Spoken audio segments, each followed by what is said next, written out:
مبارکہ دوسرے قرآن کی آیت کا ایک ٹکڑا آپ کے سامنے تلاوت کیا ہے، جس کے اندر اللہ تبارک و تعالیٰ نے یہ بات بیان فرمائی کہ کل قیامت کے میدان میں اللہ کے رسول صلی اللہ علیہ وسلم خود مدعی ہوں گے اور اللہ تبارک و تعالیٰ سے اپنی قوم کی یہ شکایت کر رہے ہوں گے کہ اے اللہ،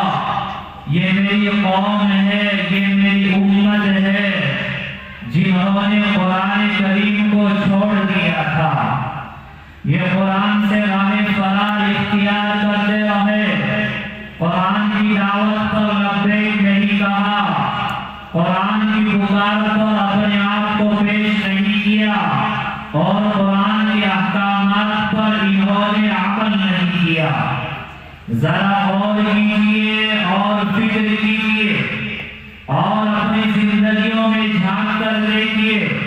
کہ کہیں ایسا تو نہیں ہے کہ ہم لوگ مسلمان ہونے کے دعوے دار ہوتے ہوئے،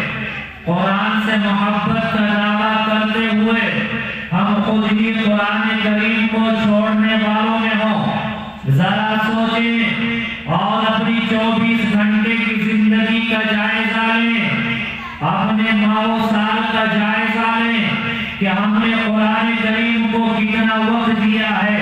اگر ہمیں ایک دن اخبار نہیں ملا تو بے چین و بے قرار ہو گئے کہ آج ہمیں اخبار نہیں ملا، آج ہمیں خبریں نہیں ملی۔ اگر ہم نے ایک دن نیوز نہ دیکھی ہماری روح تڑپ اٹھی کہ آج ہمیں حالات زمانے کا پتہ نہ چل سکا، لیکن ہمارا بچپن گزرا، جوانی گزر گئی، بڑھاپے کے ماہ و سال بھی گزر گئے، نہ ہم نے کبھی قرآن کریم کو ہاتھوں سے چھوا ہے، نہ کبھی قرآن کریم کو پڑھا ہے، نہ قرآن کے معنی پر غور کیا ہے۔ اگر کبھی ہماری بستی کے اندر کوئی پروگرام منعقد کیا گیا، علماء کو بلایا گیا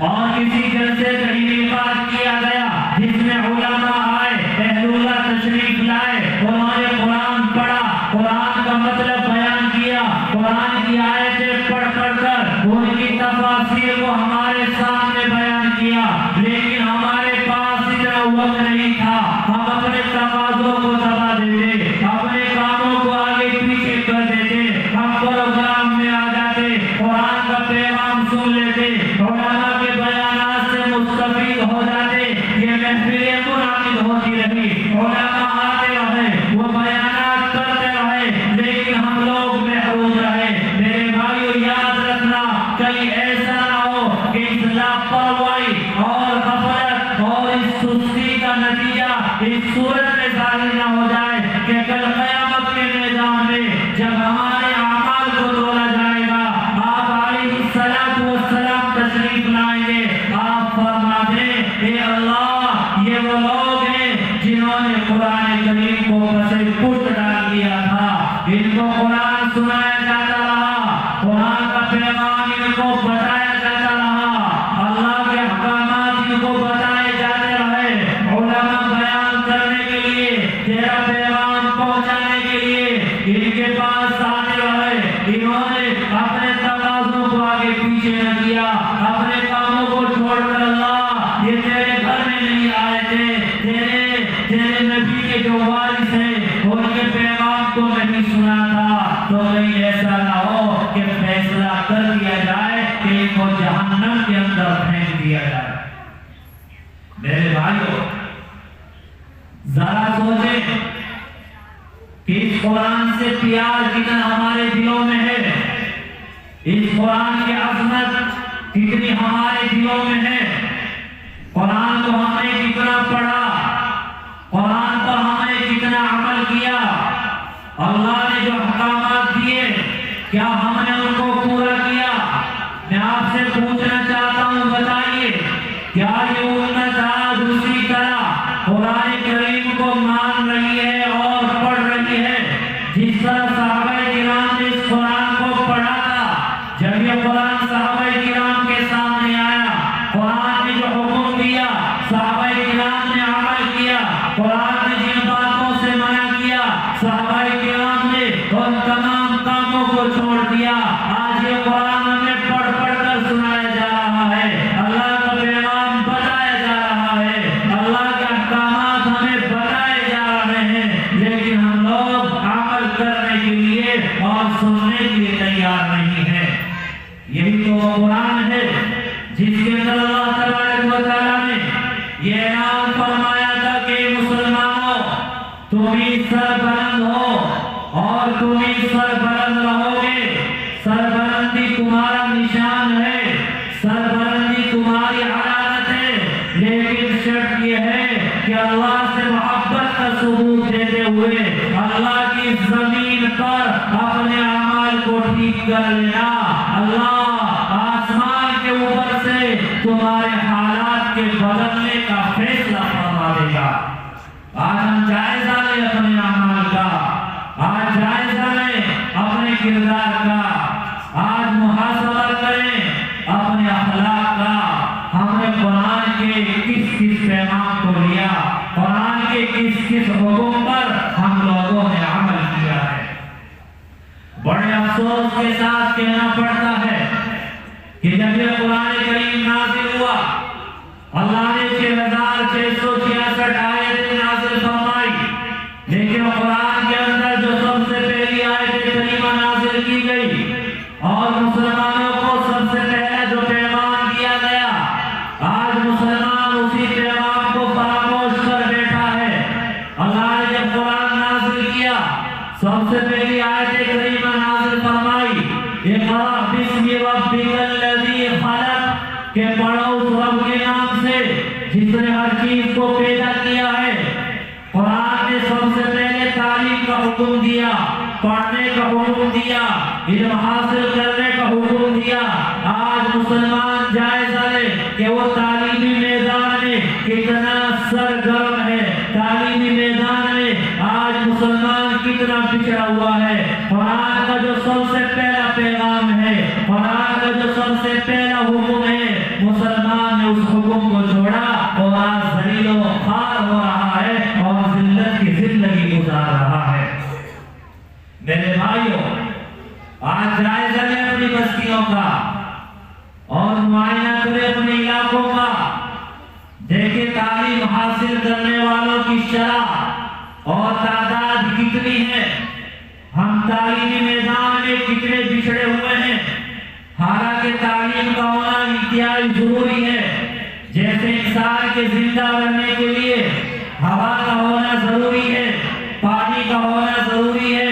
مٹی کا ہونا ضروری ہے, آگ کا ہونا ضروری ہے, تو تعلیم کا ہونا اس سے بھی زیادہ ضروری ہے. اگر ہوا نہ ہو آپ زندہ نہیں رہ سکتے, پانی نہ ہو آپ زندہ نہیں رہ سکتے, تو تعلیم کے بغیر ایک انسان اچھی زندگی نہیں گزار سکتا ہے. کیوں؟ اس وجہ سے کہ اگر آپ کے پاس تعلیم نہیں ہے آپ مثل جانور ہیں, اگر آپ کے پاس تعلیم نہیں ہے آپ زندہ لاش ہیں, اگر آپ کے پاس تعلیم نہیں آپ کی نماز صحیح نہیں ہوگی, آپ کا روزہ صحیح نہیں ہوگا, آپ کا حج مکمل نہیں ہوگا. اگر آپ کے پاس تعلیم نہیں, نہ آپ شریعت کو سمجھ سکتے ہیں, نہ آپ طریقت کو سمجھ سکتے ہیں, نہ آپ معرفت کو سمجھ سکتے ہیں. اگر آپ کے پاس تعلیم نہیں آپ آنکھوں کے ہوتے ہوئے اندھے ہیں, اگر تعلیم نہیں آپ زبان کے ہوتے ہوئے بوڑھے ہیں, اگر تعلیم نہیں تو پاؤں کے ہوتے ہوئے لڑنے ہیں. آج میرے بھائیوں, ہم نے اپنی اولاد کو تعلیم سے محروم رکھا, تعلیم سے دور رکھا, اور تعلیم سے دور رکھنے کے ساتھ ہم نے ان کو محتاج بنا دیا. آنکھوں کے ہوتے ہوئے ہم نے ان کو اندھا بنا دیا, پاؤں کے ہوتے ہوئے ہم نے ان کو لنگڑا بنا دیا, اور آج وہ بے بسی عالم میں زندگی گزار رہے ہیں. اس لیے میرے بھائیوں, کامیاب ہونا چاہتے ہیں اور معاشرے کے اندر پھیلی ہوئی برائیوں کو ختم کرنا چاہتے ہیں, تو قرآن کا جو سب سے پہلا پیغام ہے, قرآن کا جو سب سے پہلا حکم ہے, ہمیں اسے عام کرنا پڑے گا, تعلیم سے وابستہ ہونا پڑے گا. یہ شادیوں میں، رسومات اور خرافات میں، لڑائی جھگڑوں میں اور مقدمے بازی میں اپنے مال و دولت کو ضائع کرنا، شاندار مکان بنانا اور شادیوں میں خرافات کو انجام دے کر اپنے مال کو برباد کرنا، یہ عقل مندی اور دانش مندی نہیں ہے۔ آپ رسومات خرافات میں پیسہ برباد نہ کریں، آپ شاندار مکانوں پر اپنے پیسے کو ضائع نہ کریں۔ اس اولاد کے مستقبل کے بارے میں سوچو، اپنی اولاد کے مستقبل کو آپ روشن اور تابناک بنائیں۔ یہ روشن اور تابناک بنے گا تعلیم سے، تو تعلیم کی طرف متوجہ ہونا پڑے گا۔ آپ دو دیوالی کم کھائیں، آپ کچھ ہلکا کپڑا استعمال کریں، لیکن تعلیم کے معاملے میں آپ کوئی سمجھوتا نہ کریں۔ آج اگر دیکھا جائے معاشرے کے اندر بے شمار برائیاں، اولاد ماں باپ کی نافرمان ہے اور نشے کی طرف بڑھتی چلی جا رہی ہے، اور چوری کرنا اور بہت ساری برائیاں ہمارے نوجوانوں کے اندر داخل ہو چکی ہے۔ یہ ماں باپ کا نافرمان ہونا، یہ نشے کی طرف چلے جانا اور گالی گلوچ کرنا، راستوں میں چلتے ہوئے گانا گنگنانا اور سننا اور موبائل بجانا اور دکانوں پر، گلیوں میں، چوکوں اور چوراہوں پر کھڑے ہو کر اپنے وقت کو ضائع کر دینا، یہ سب کچھ تعلیم نہ ہونے کی وجہ سے ہے۔ آج کے والدین وہ شکوہ اور شکایت کرتے ہیں کہ اولاد نافرمان ہے، بات ماننے کے تیار نہیں ہے۔ میرے بھائیوں ذرا سوچو کہ آپ نے اولاد کے حقوق آپ نے خود کتنے ادا کیے ہیں؟ آپ اس اولاد سے کیسے اپنے حقوق کی ادائیگی کا مطالبہ کر رہے ہو؟ ہمیں عبرت حاصل کرنا چاہیے اور سبق حاصل کرنا چاہیے اس واقعے سے جو حضرت عمر بن خطاب رضی اللہ تعالیٰ عنہ کے دور خلافت میں پیش آیا۔ واقعہ یہ ہے کہ ایک بوڑھا باپ حضرت عمر بن خطاب رضی اللہ تعالیٰ عنہ کی عدالت میں حاضر ہوا اور کہتا ہے کہ امیر المؤمنین، میرا ایک اکلوتا بیٹا ہے، وہ بڑھاپے میں میرا کوئی خیال نہیں کر رہا ہے، میرے حقوق ادا نہیں کر رہا ہے، آپ اس کو سمجھائیے، آپ میرے حقوق کے بارے میں اس کو بتائیے۔ چنانچہ حضرت عمر بن خطاب رضی اللہ تعالیٰ عنہ نے بیٹے کو عدالت میں طلب کیا۔ اب عجیب منظر ہے، ایک طرف بیٹا کھڑا ہے، ایک طرف باپ کھڑا ہے، اور باپ نے بیٹے کے خلاف یہ مقدمہ دائر کیا ہے۔ چنانچہ جب مقدمہ عدالت میں پہنچا تو وہ نوجوان کہنے لگا کہ اے امیر المومنین، آپ پہلے میرے ایک سوال کا جواب دیجئے، آپ مجھے بتائیے کہ کیا اولاد پر ماں باپ ہی کے حقوق ہوتے ہیں یا ماں باپ پر بھی اولاد کے کچھ حقوق ہوتے ہیں؟ تو عمر بن خطاب رضی اللہ تعالیٰ عنہ نے فرمایا کہ نہیں، جیسے اولاد پر ماں باپ کے حقوق ہوتے ہیں، ماں باپ پر بھی اولاد کے حقوق ہوتے ہیں۔ وہ نوجوان کہنے لگا آپ بتائیے وہ کیا ہے؟ آپ نے فرمایا کہ 3 حقوق ہوتے ہیں۔ ایک حق یہ ہوتا ہے کہ جب آپ نکاح کرنے جا رہے ہیں آپ دیندار عورت کا انتخاب کریں، جب اولاد ہو جائے اس کا اچھا نام رکھا جائے، اور جب بیٹا سمجھدار ہو جائے دینی تعلیمات سے روشناس کرایا جائے۔ تو نوجوان کہنے لگا کہ امیر المومنین، یہ میرا باپ سامنے کھڑا ہے، اس نے میرے 3 حقوق میں سے کوئی حق ادا نہیں کیا ہے۔ میرے بھائیوں، نکاح کے حضرت عمر بن خطاب رضی اللہ تعالیٰ غصے میں آ گئے اور یہ کہہ کر مقدمہ عدالت سے خارج کر دیا کہ اے بوڑھے باپ، جب تو نے خود اولاد کے حقوق ادا نہیں کیے،